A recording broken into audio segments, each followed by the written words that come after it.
ഹദീസ് നിഷേധിയായ ഒരാൾ 2-3 വർഷങ്ങൾക്ക് മുമ്പ്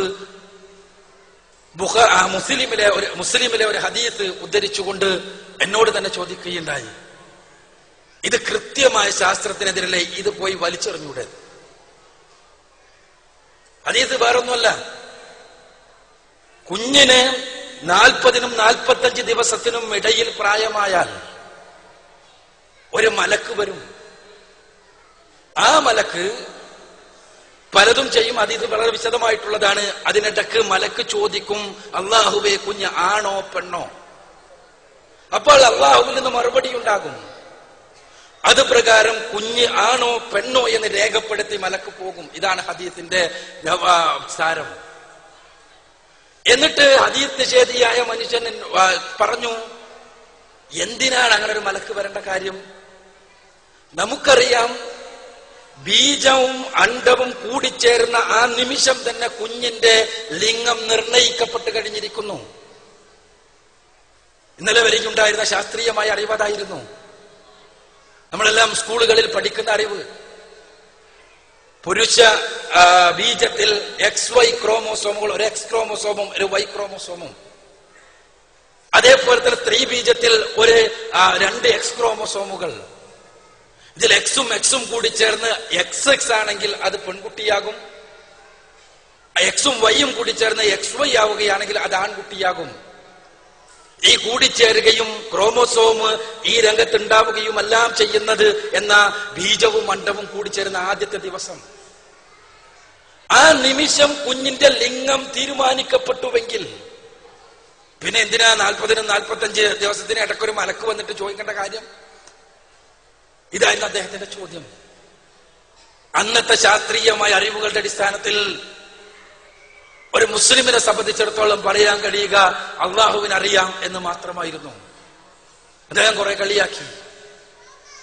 പക്ഷെ അത്ഭുതകരമെന്ന് പറയട്ടെ, ഏറ്റവും പുതിയ ശാസ്ത്രീയമായ ഗവേഷണങ്ങൾ അത്ഭുതകരമായ ചില വസ്തുതകൾ നമുക്ക് മുന്നിൽ തുറന്നു വച്ചു. XY ക്രോമോസോം ഉള്ള ഒരു കുഞ്ഞ്, ആ കുഞ്ഞിന്റെ വളർച്ചയുടെ ഘട്ടത്തിൽ ഓരോ ഘട്ടവും ഇന്ന് അനലൈസ് ചെയ്യപ്പെട്ടിട്ടുണ്ട്, അപഗ്രഥിക്കപ്പെട്ടിട്ടുണ്ട്. ഈ കുഞ്ഞ് യഥാർത്ഥത്തിൽ ക്രോമോസോമിന്റെ അടിസ്ഥാനത്തിൽ ആൺകുഞ്ഞാകേണ്ടവനാണ്. പക്ഷേ 6ാമത്തെ ആഴ്ച അത്ഭുതകരമായ ചില സംഗതികൾ ഉണ്ടാകുന്നു. Y ക്രോമോസോമിന്റെ തലയിൽ ഒരു SRY ജീൻ എന്ന് പറയുന്ന ഒരു ജീൻ ഉണ്ട്. ഈ SRY ജീൻ ആക്ടിവേറ്റ് ആകുന്നത്, പ്രവർത്തനക്ഷമമാകുന്നത് 6ാമത്തെ ആഴ്ചയാണ്.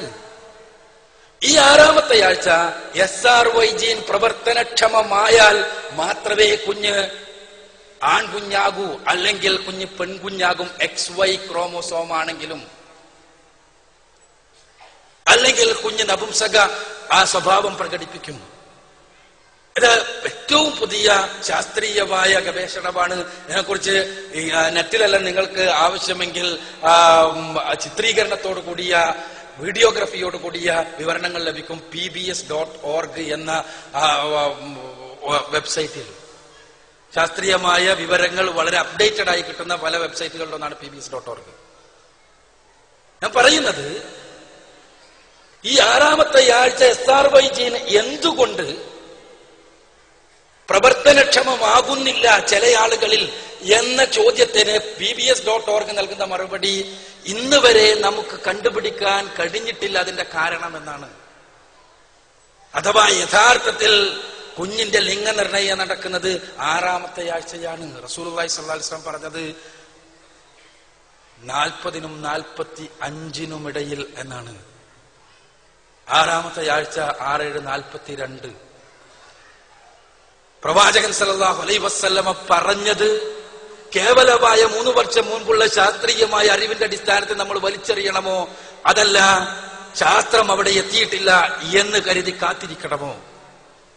ഒരു മുസ്ലിമിനെ സംബന്ധിച്ചിടത്തോളം 2ാമത്തേതാണ് അവന്റെ മുന്നിലുള്ള മാർഗം.